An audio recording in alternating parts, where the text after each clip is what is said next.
Call to order the meeting of the Minnehaha Creek Watershed District Board of Managers, January 9, 2025. Back in the days of checkbooks, I used to write out 25, or the next year on the first 10 checks in my checkbook, but I don't have to do that anymore. All managers are present except Manager Miller. No members of the public. So can I have a motion to approve the agenda with, one moment, just to make sure I didn't do this right. Let's put 12.1 at the end. Other than that, is there a motion to approve? So moved. Thank you, Manager Maxwell. Is there a second? Second. Manager Sando, those in favor say aye. Aye. Any opposed? Consent agenda has the approval of the minutes of the December 19th board meeting, a long time ago, and a number of resolutions of routine matters, approval of depository funds, non-cash financial assurances, district fee schedule, district newspaper, and then not routine, but much appreciated resolutions in recognition of CAC members. And finally, Resolution 2509, which is authorization to contract with WSB to continue interim GIS support. Is there a motion to approve the consent agenda? So moved. Thank you, Manager Olson. Is there a second? Second. Manager Loftus seconds. Those in favor say aye. Aye. Any opposed? I have no report, and there was no committee meeting. Is there anything managers want to report on? All right. Note the upcoming meetings, including CAC and Metro Watersheds. And let's go to item 11.1, which is election of board officers and appointment of committee assignments. By way of reminder, officers can be nominated, or this can be done by motion, either way. We'll start with office of president. I'll nominate Sherry White. Thank you. Is there a second? I'll second that Thank you, nomination. Manager Olson. Any other nominations? All right, those in favor say aye. Aye. Any opposed? Thank you. Office of Vice President. I nominate Bill. Bill Olson, is there a second? Second. Manager Maxwell, any other nominations? Those in favor say aye. Aye. Aye. Thanks. Office of Secretary. I'll nominate Jessica Loftus. She wants us, do you want to be secretary? Yes, I say treasurer. Oh, I'm sorry, I missed it. Secretary. I'm Secretary. sorry. I should listen better. I'll nominate Gene Maxwell for secretary. Thank you. Is A there a second. second? I second. Thank you. Any other nominations? Those in favor say aye. Aye. And Officer Treasurer. I'll nominate Jessica. I thought he was trying to swap with me. I don't know. And is there a second? I'll second. Thank you, Ruth. Those in favor say aye. Aye. Any opposed? You know, there's a song like that, 2 out of 3 ain't bad. Okay. I didn't ask people about committee assignments, but the last several years, we've just kept the membership static. Is that okay with folks? Yes. All right, then I will just appoint the same members as we have now to the committees with the board's approval. I need a motion. So moved. Thank you. Is there a second? Second. Thank you, John. Those in favor say, I'm sorry? Second. Oh, those in favor say aye. Aye. Any opposed? Okay. Make sure I'm not skipping anything here.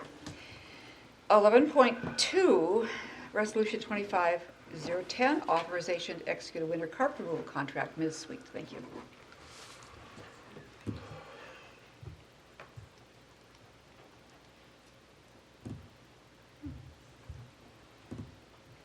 Okay, all right, President White, Board of Managers, I am pleased to be in front of you tonight to talk about CARP. So first, I'm going to briefly walk us through what our current activities are for our CARP management program in 6 Mile, the current biomass status on our lakes, and then finally go into the contract that is before you tonight for a carp removal with some additional tasks in the removal to help us refine the population estimate out there. So, since our LaSarre SAMS grant was completed in 2023, we've shifted our focus to 3 main program activities. We're continuing to assess the response to our work on the water quality and vegetation through monitoring. We're also working on sharing our results, our achievements, and our lessons learned to our partners, to public agencies, and the general public. And this has been ongoing through the statewide carp analysis that we've been doing with the youth. And then finally, we want to maintain the management work that we've done and keep the carp biomass in check to ensure we continue to meet our goals. So that is what I'm going to be talking about tonight. We have a removal contract that's before you that falls under the goal of continuing to manage carp and tackle the one lake that has remained above the target biomass threshold. So the current status, here are our familiar carp biomass maps showing where we began in 2016 with high carp population across the board to now meeting our goals on the majority of the lakes. So you'll notice Parley and Mud and they are still in the orange category, which is a moderate to high carp population. So therefore we're still targeting those for additional removal work. So one thing that's perplexing us a little bit here is that based on the initial population estimate for Parley and Mud and the number of removals we've done since then, we actually should be meeting our goals on those lakes, but we continue to remain a little high. So there could be a few reasons that are causing those population estimates to stay high. One is that the technique that we're using to make those estimates has some limitations and some variability, so there are some more accurate methods we can try. And secondly, there could be some low level of spawning or migration in from other lakes that's happening. However, we've also been looking at the response variables on these lakes, the water quality and the vegetation, and we are seeing improvements in the aquatic vegetation. So that would indicate that we are lowering the population out there.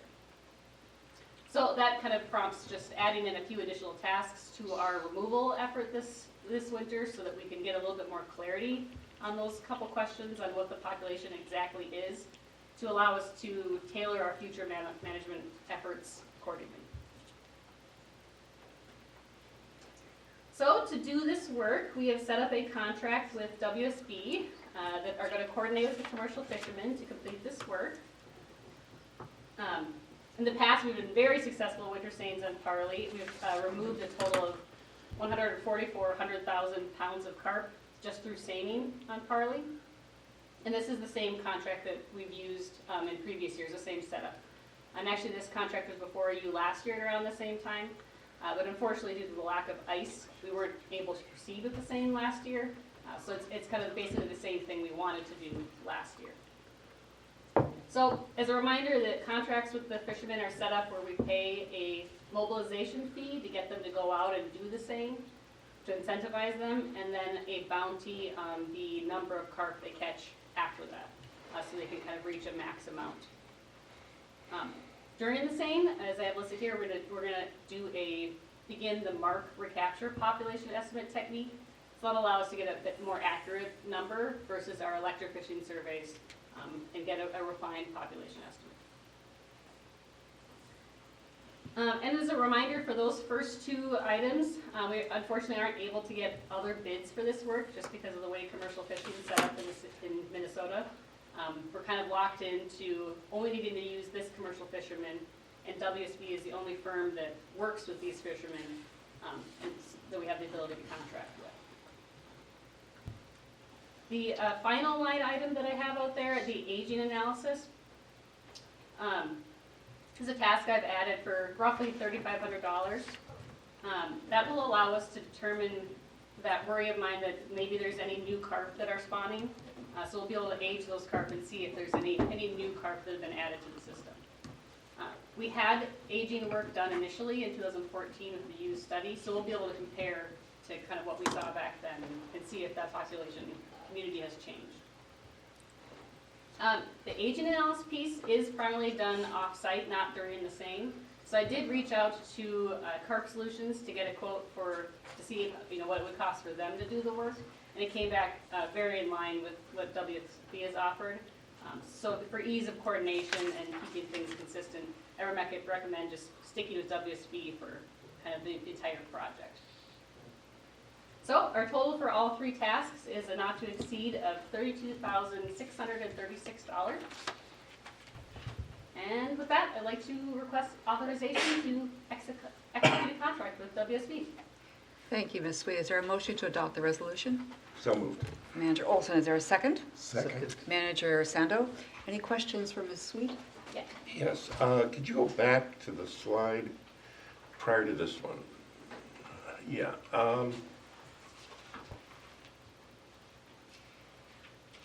Oh, I see it in the right, okay. I missed the cart barrier in St. Bonifacius, so, Oh, yeah, the Highland. yeah, I was looking at the 16, I'm sorry. Oh, yeah, just to, Okay. showing where we put in the barriers, since 2016. Okay, so that's correct, we're at the 251 kilograms level estimate right now? In Farley, it's pretty variable, the numbers, so looking at both the estimates from 2023 and 2024, I've kind of got numbers across the board, from 250 to 500, about, so it's a little bit hard to tell. Is that with your equipment? Yeah, with our Okay. electric machine, yeah, and How- we do 4 surveys per summer, and take an average. There's my question, thank Yeah. you. Thanks. And there's just natural variability with doing that. And I think I mentioned last year that one of the problems is that because Farley and Mudd are so connected, it's one population basically, and you really need to survey them at the same time. For a lot of the surveys we've done in the last couple of years, it's been too shallow to get into Mud Lake. So we're missing one piece of the kind of the puzzle there to fully know what the total population is. Okay. So that's one of the limitations. Do we have a requirement for how many inches of ice we have to have, or is that their call? Yeah, good question, Maxwell. So the commercial fishermen make that call. They have to bring pretty heavy equipment out onto the ice. Yeah. Big trucks and trailers and heavy stuff, so it's kind of up to them. They didn't have a hard and fast rule when I asked them about it last year, but they want Safety. a good amount of ice. Okay. All right, thank you. Yeah. Matt, yes, go ahead. I know that Brian said that we are working with the state, I think, and Yeah. looking across the state at different other lakes in the state and so on. And I had a couple of questions about that. Of course, yeah. Are the numbers that we're getting in these consistent with what we see elsewhere? Yeah, great question, Manager Edmati. So yeah, we've been collecting data from all the other lake managers that are doing carp work. And so far, we're seeing pretty similar types of results. Everyone's got kind of different lakes and different projects that they're doing. But yeah, I think that the story is that there's mixed results. There's not necessarily a consistent hard and fast rule, but it seems to be tracking that people are having similar story to what we're having. Okay, that is my question. Yeah. So it's at least to some extent, it's relatively consistent. Mhm. You know, obviously, we don't take enough data to be statistically valid because it's just rough samples. Yeah. So, but that seems to be it, okay. Mhm. The other question I have is, are there other states that do this, like Wisconsin or Iowa and so on, and or even beyond, where we can compare our data to what they're getting and see if there's any consistency? Yeah. So there is carp work happening in other states in the Midwest.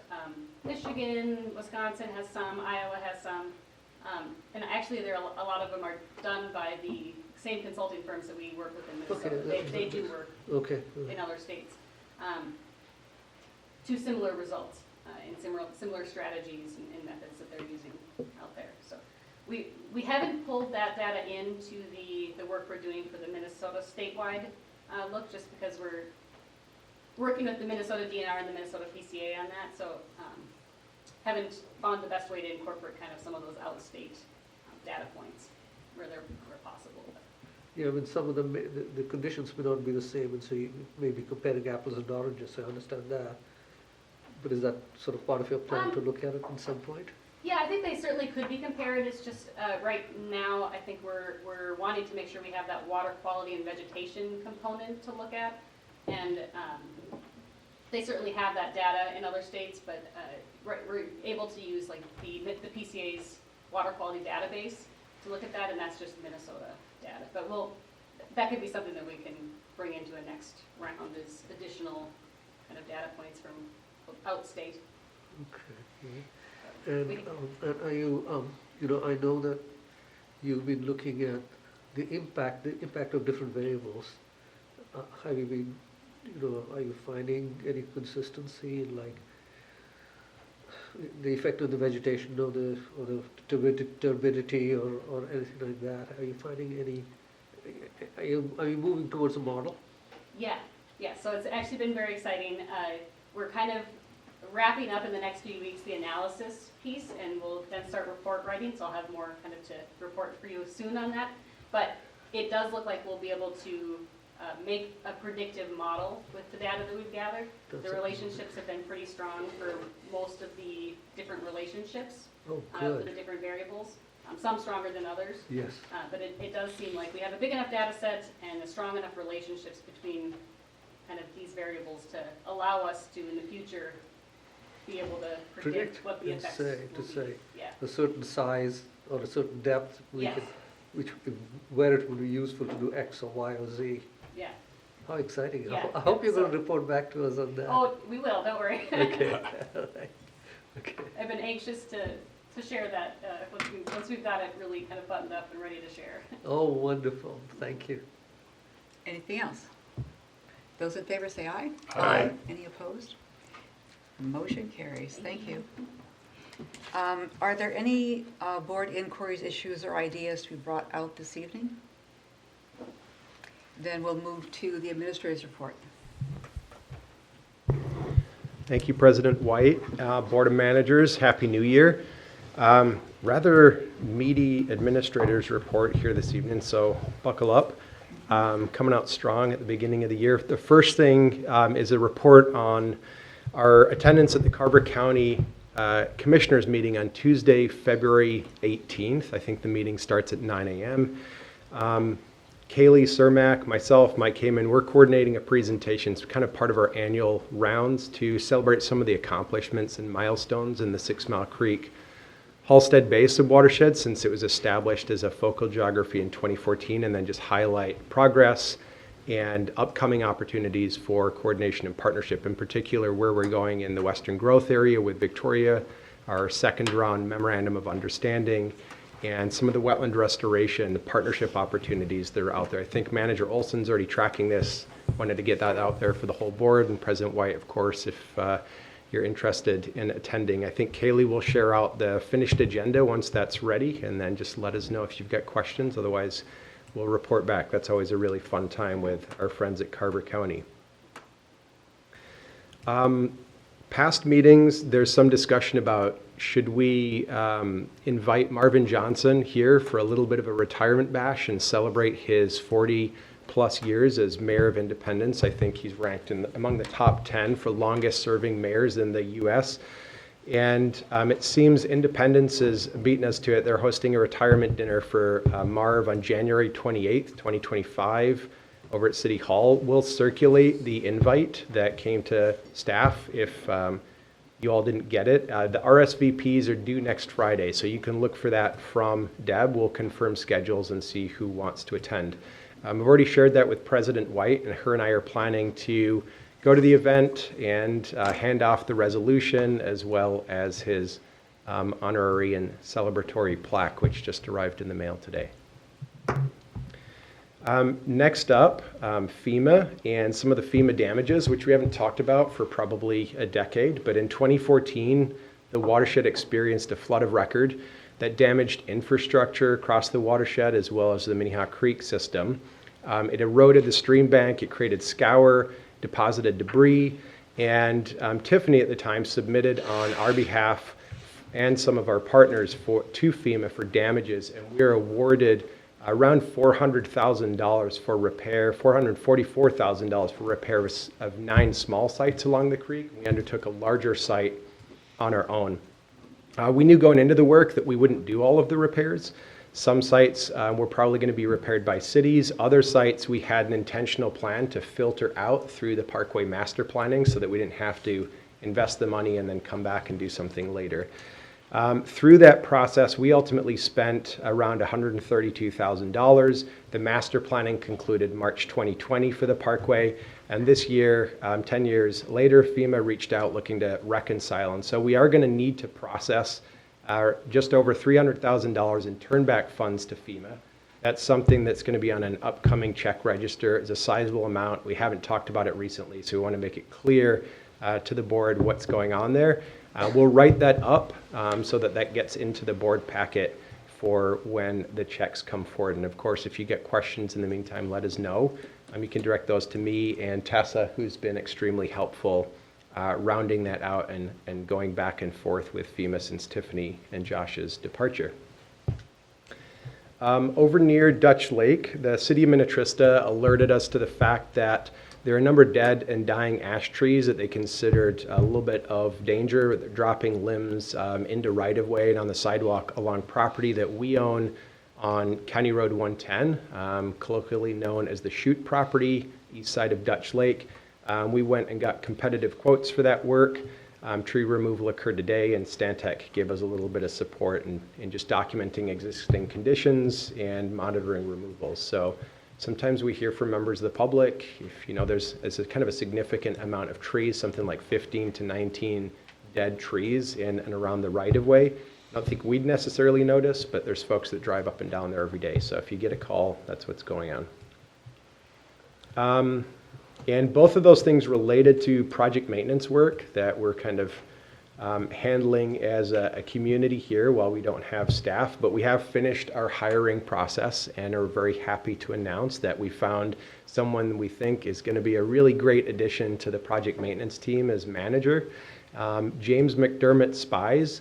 He's joining us with about 8 years of experience at Minnesota Native Landscapes, and then on from there another 4 years at their subsidiary Red Rock, where he's a burn boss, splitting his time between kind of strategic planning in the office and then operating prairie burns. So he's going to be starting January 21st. We'll see if he's ready to introduce himself at that first board meeting or if he wants to wait till February to get his legs underneath him. But we're really excited to have him start, and we'll see where he takes us. Couple of other things here. Almost a decade ago, we're kind of jumping all over the watershed, I guess. Over in the city of Medina, the Watershed District took a conservation easement over a portion of property on Parkview Drive. It's on the south side of School Lake in Medina, in coordination with the landowner at the time, who's still the landowner, Wally Marks. Anybody that's familiar with that area, or Wally, because he's a bit of character, he's just an incredible gardener, so he's sort of got a compound of the gardens of Versailles up there on the south side of School Lake that you can see even in Google aerials. And we took that conservation easement as part of his effort to pursue a 6-lot conservation subdivision. The permit itself for that was heard by the board as a variance for wetland buffers. And then most recently, he's actually been able to sell some of the lots. And individual lot owners pursuant to that original permit have been coordinating directly with the district on stormwater management on a lot-by-lot basis. Because it's low density, low impact design, there was stormwater baked into each property. Through the course of those applications, it's been made clear that back then when the conservation subdivision was envisioned, Wally intentionally chose to limit the hardcover at the time of the subdivision to avoid having to treat what was already there, some farm roads, some existing buildings, to kind of limit the regulatory liability. New lot owners have come in. They'd like bigger footprints.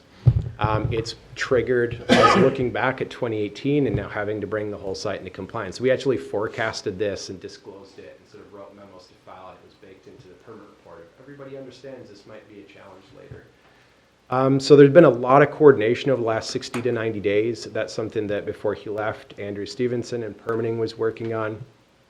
Just yesterday, I think we found a pathway forward. Veronica and I, in coordination with legal, engineering, met with Wally, all the different lot owners, and we have outlined how, with solutions backed by engineering, they can upsize some of the stormwater facilities and rain gardens for each lot, remove a portion of a farm road, and then modeled to show that there's some pockets of disconnected, very small areas of impervious surface, how those are essentially effectively managed through the extensive tree canopy and prairie plantings that they put in. So talked to legal counsel and wanted to disclose that tonight, since the variance was initially heard by the board. Obviously, this is for stormwater, the variance was for buffers, so unless the board wants this back in front of them, since it doesn't impact the initial variance and it's pretty low stakes, and we have a solution moving forward, we're going to paper that out with the landowners in the city in a pretty rapid and coordinated fashion. It gets everything squared away and in compliance and allows everybody to move forward with construction. So I'll pause there to see if there's questions or concerns about that. And do you have an estimate on the rough size of each lot? I think they have 5-acre lot minimums in Medina, so it's a minimum of 5, but they're significantly larger than that. I think some of the lots are like 20 acres, but Veronica might be able to pipe up. Yeah, I agree that we will. So somewhere between 5 and 20. It's not very precise. And you said there were 6 total? 6 total lots. Yeah, it looks like between 10 and 30, smallest one is just over 5, but ours is 30. 5 to 30, okay, thank you. Go ahead. You caught my ear when you said tree canopy as an offset. I've Yeah. never heard of that Yep. before. Tell Right. me about that. So in our 2018 rules, this isn't something that applies today. So it's been a bit of a paperwork exercise because the subdivision came in through 2018, was entitled under 2018 regulations. And working with Stormwater Manual and our advisory committees at the time we adopted our 2011 rules, we actually provided incentive for low-density subdivisions by saying if you don't develop at all, you can take credit for trees instead of cutting them down if you're spreading your lots out and you're showing how you're going towards a low-density approach. So The it's amount part of, of the low density yeah, the amount of part of offset. the code. Or Right, it rules. was. I think it was very seldom used. It wasn't even used in this instance. So seldom used and so kind of complicated to apply, through the streamlining process, it got dropped. But since we're going back in time, looking at when the subdivision was entitled, that they put so much land in conservation and there are so many trees, and this is like a shed here and half of a circle driveway there, that Yeah. trying to convey that and create structural BMPs just doesn't make sense. And so we've had engineering, run the modeling, paper that out, memo to file so that there's no precedent, and that's where the tree canopy stuff came from. Interesting. Okay. Okay. On to Minnehaha Falls. So we're kind of taking a tour. Abigail Couture in permitting, Rachel Baker, our planning lead with the Minneapolis Partnership, met with the Park Board today. The Minneapolis Park and Recreation Board, I think there's been a little bit of media or news about this. They're starting to reinvest below the falls. They've got an immediate stream bank repair project past, I think, bridge number 2, where our boardwalk is. We did the big project down there with the Veterans Home, state bonding, the Park Board, Army Corps of Engineers years ago. And, it's a very dynamic portion of the stream system, massive flows. You get braided channel, sediment in the middle that's pushing the water back out against the bank. So the banks are constantly moving. One of the most heavily visited places in the state, so it's loved to death. There's a lot of pedestrian traffic. They're going to be doing bank repair around some scour and then reconstructing the boardwalk, not changing footings or anything, but redecking the boardwalk. So we coordinated on that, but then I think the thing that I wanted to alert the board to is there's second, third, maybe fourth phases of work in and around the wading pool and the deer pen. The big thing that they're looking at is on the south side of the creek at bridge number 1. If anybody's been down there this season, there's been significant failure of old WPA infrastructure, the staircases, the walls, the old viewing platform that used to be the area where you take the picture. And they're getting into feasibility and sort of initial design on how they would remove that. A lot of it's collapsed, it's very unsafe.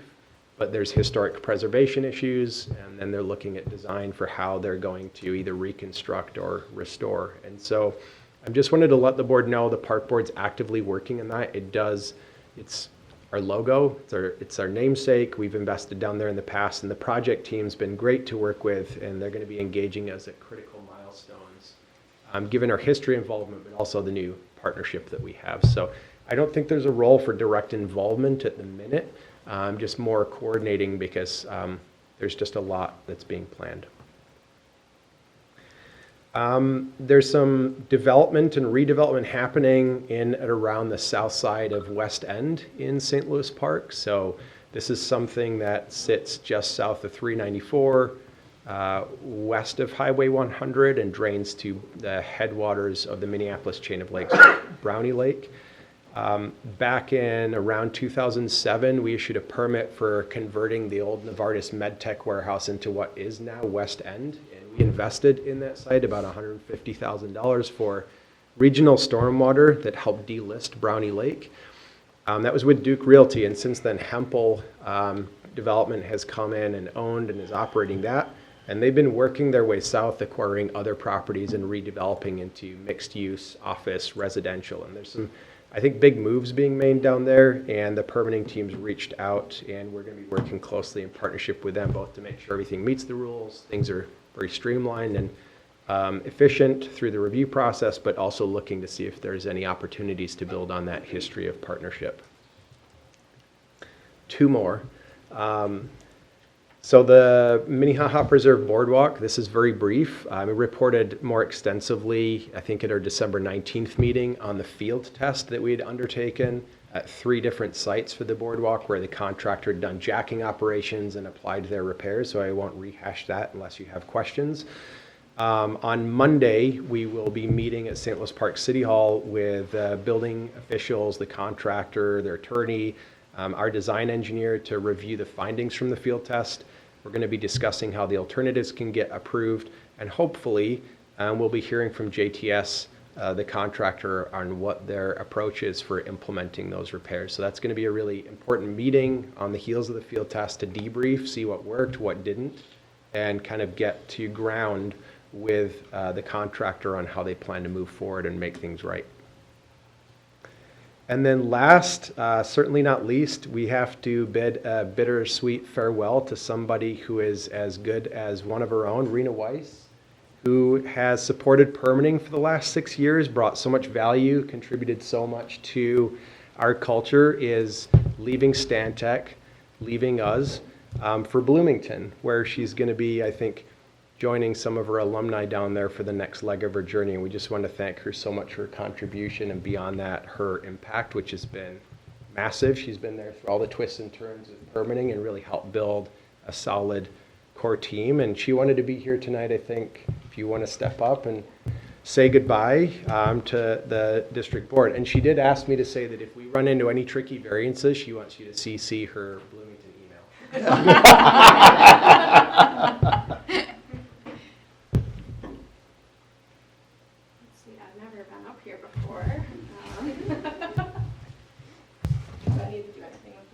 Yeah, I do. There you go. You're armed and dangerous. Okay. President White, Board of Managers, in my time supporting the district, I've been continuously inspired by the organization's drive, vision, and strategy, which is a true testament to your leadership and staff. In practicality, CWD is a watershed spanning 29 communities, but to me, it is its people working together to push towards shared goals. I've noticed you as the board are very complimentary towards the staff, so I know that you already know that you have a great team. But before I depart, I wanted to use this time to extend my thanks to some individuals that I've spent a lot of time with to highlight their excellence.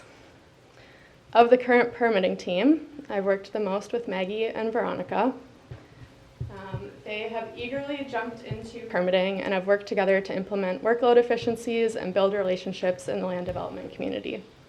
Veronica has a deep love for learning, and Maggie gets things done that have been sitting on the back burner for far too long. Kaylee, Gabe, and Michael have been incredible project managers for the County Road 6 filter bench retrofit project and the Minnehaha Parkway feasibility study. And developing a close working relationship with them this year has been a true joy. They share a passion for strategy and convening stakeholders, and I'm so excited to cheer them on and see the projects that they build.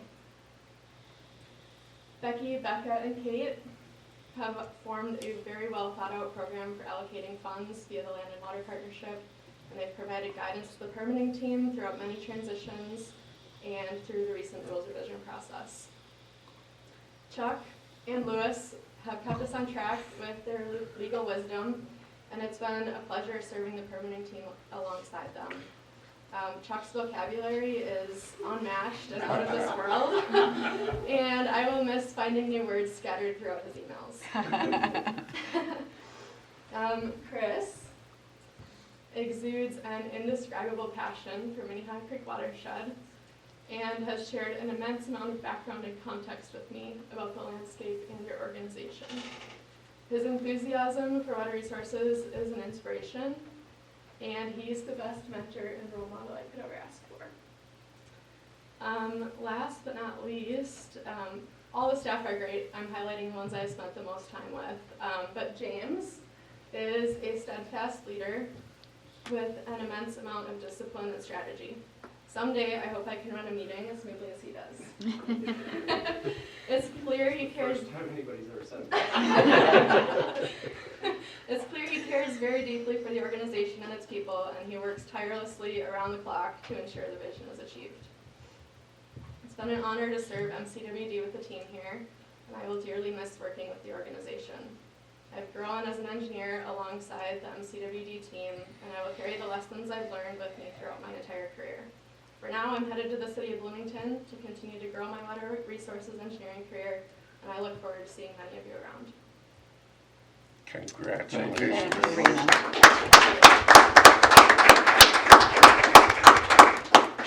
You'll get to break it as your city manager too. I saw that. Yeah. Sherry, Jamie's leaving. Madam President, I have a quick question for James. Sure, go ahead. Yeah, James, regarding Minnehaha Falls area, you're probably aware of this, but if it's on the docket to be repaired, on the south side, beyond that little pond area, where the kids go wading, there's that collapsed boardwalk. It was underwater this year because of all the water, but it gets underwater several times. Are you aware of that area? That's Yep. on the right-hand side as you walk to the Mississippi River. Right. And it's unusable most of the summer. So what are the thoughts there? Yeah, Manager Sando, President White, managers, that's priority number one for the park board right now. So that's their first phase project. They've applied for a permit. Abigail's reviewing that. That's what we met on today, actually. So they're going to be working on stream bank repair and then replacing the boardwalk. So we're part of that boardwalk, right? Well, we're not funding it, but they do need permits. So Yeah. we're part of it in one way, Yes. I guess, yeah. Okay, thank you. Yep, you're welcome. As a side question, are they changing the quality and the caliber of that boardwalk? Are they changing the... Quality and caliber? I'm not sure about that, Manager Olson. I mean, details are light. It's an early application. So they're replacing the decking, but I think it's almost going to be in kind. So, Okay. but Minnehaha Falls aside, I want to redirect attention to Rena and just say thank you again and see if there's any kind of closing remarks from the board. She really has had a tremendous impact on the permitting team, and that team is going through its own transition right now. And I think together, they've really fixed a lot of the issues that we've had in the past in terms of the integration between staff and engineering and how that group shows up together in a unified way, in a seamless way with our applicants. From the Monarch development, which we've talked about, to Highway 5 and everything else. So I think they've it's kind of a mutual admiration society. They've learned a lot from each other, but it's going to be a big job to fill her shoes, and we're going to miss her. I have a comment. One of the things that Manager Miller harps on when he's here is that we do everything wrapped around science and solid information. And the quality of our work is so relevant because of the engineering that goes involved with everything we do. So having you here was a critical element to everybody's work. And so Bloomington's a lucky city. Yes. And I appreciate everything that you've done for us. Thank you. You know, we don't always get to see what goes on. Well, we never get to see what goes on behind doors, but the result, what comes out, tells us what great influence you've had and what a great team we have. So, and it's always been fun to have you at meetings and interact with you. So thank you so much. And have a great time at Bloomington. Don't forget us. The door is always open, Rena, you can come back. Okay, that's all I have. All right, thank you so much. Yeah, go Question for ahead, James. Brad. You said we're at full staff. Did I? I don't remember saying that. I thought I heard you, before you announced that our new employee coming aboard, that we were there. And so my question was, are we not hiring a GIS person? No, if I did say that, it was a gross misstatement. So we are right now, we have 2 positions posted, Manager Olson, a permitting assistant position, so we'll be rounding out our permitting team to 4, and our staff are gonna be carrying things forward. We have the GIS coordinator position posted, we're gonna be starting interviews for that. And then once James Spies starts, 6, 12, however many months it takes for him to get his feet underneath them and formulate a forward direction. There's 2 positions in that program that would be hired. There's a vacancy in Mike's team, in the project planning group, and R&M, research. Well, I don't know how I forgot. Brian, why aren't you speaking up? Brian's been keeping his team lean and mean, but there's a few positions in research and monitoring that we could fill if he feels like he ever needs to. Okay, so we still are not fully staffed, but we've got a strong fighting force. Thank you. Appreciate it. Anything else for James? All right, then we'll move to item 12.1, which is the Blake Road Restoration and Redevelopment. Mr. Haven.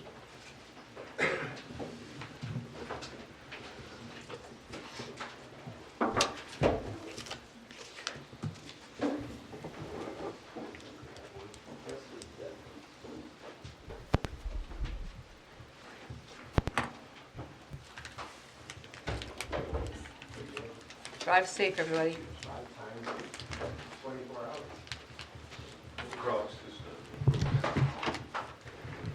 Good evening, Madam Chair, Managers. Before you this evening to continue our discussions around 325 Blake Road, particularly surrounding the negotiation of developable land at that parcel, and as such would recommend that the board convene in closed session. If it so chooses, Lewis Smith is available with us this evening and can lead the board in that process.